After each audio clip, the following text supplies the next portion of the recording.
and this is my consciousness experiment self-study project. Okay, so basically let's just get to it. I'll just be doing like a Q&A style type of video again. And the first question is your findings from the self-study. So basically my average was 7 hours and 28 minutes per day on my phone, which is really bad.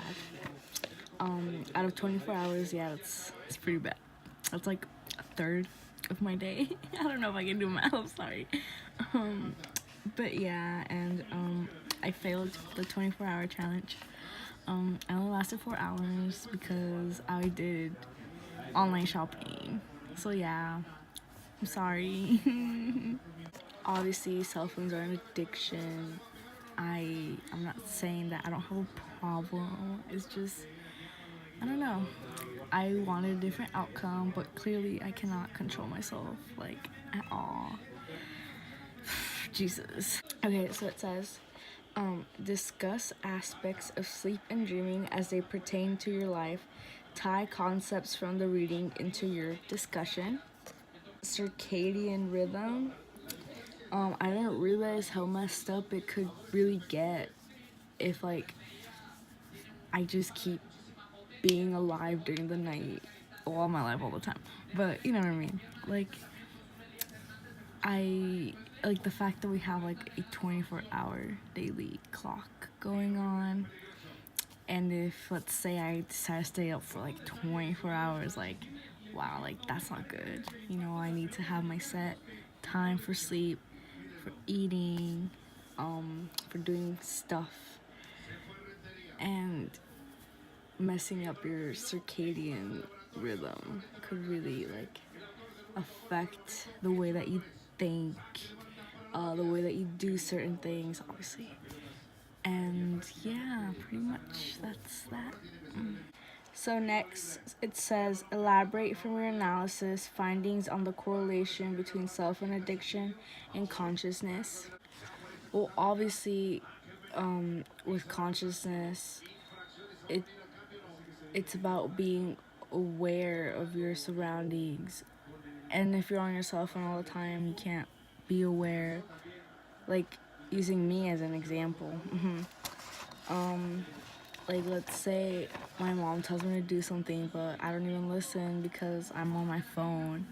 And later realize that she told me, and it's like, oh, like, I wasn't even paying attention. Like, I was in my own little world going through, like, Shawn Mendes' Instagram, or, like, online shopping, or like just stalking people. Okay, that sounds bad, but yeah, it's just you're on this thing and you're not even paying attention to everything that is around you because you're focused on this one thing. And it's like, how are we so addicted to our phones? Yeah. So, evaluate the various states of consciousness and their impact on behavior / vice versa. Use yourself as an example and tie concepts from the reading into your evaluation.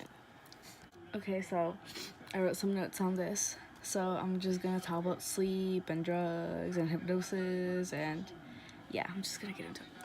Basically, well, like dealing with sleep, you know, there's the 4 stages, and I guess most importantly, I noticed a lot of like REM, which is rapid eye movement. Like that's when your dreams occur. So that's kind of where, I don't know about you, but like dreams to me sometimes affect like what's going on in here, because like it makes me think like, whoa, like what if that happens, or like in the dream per se, like what if this dream means this, and yeah. And then like insomnia, I don't know if I said that right. Not getting enough sleep. Right here. Not gonna lie, most of the time it's like a phone thing. But then other times it is like like when I used to work, I would have to work late, or when I have like essays due the next day, you already know I gotta stay up till 3 a.m. just to finish. And yeah, it's kind of like the sleep part of it. Okay.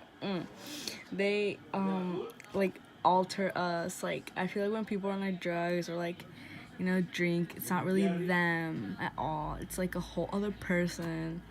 And like, you know, they can obviously lead to addictive behavior, and that's when we start losing control over consciousness. You know, like, we don't even think about ourselves anymore. We just want like the specific drug or like the specific drink, and like everything just like you need it to survive, to like live. You can't live without it. But that's not true. That's just like your consciousness going cuckoo for the drug. So with hypnosis, like, basically people can use it for pain management, which, I mean, yeah, I guess I've never personally have used it or have thought about it, because there's also people that try to use it for weight loss, which I mean, I would never do that. But yeah, like, I guess that can just mess with you a bit too, considering you do stuff on command when people tell you to, because you're like hypnotized. Okay, so lastly, reflect on this experience. What did you learn? Well, I learned that I am an addict to my phone, and that I should probably not use it as much. I will try. And like, consciousness, wow, like, it was like really interesting to learn about some of the stuff that we did, and like dreams and the brain and stuff, and just, I don't know how to explain, but it's weird, everything that our mind can do for us, and like how it works. And I mean, I know I'm not like nowhere near sane, but yeah, that's pretty much it. Okay, so I'm sorry this is late. I think this video might be longer than the other one, so sorry. But yeah, I hope it gets a good grade. I don't know. It's clearly not better than the last one. Yeah, bye.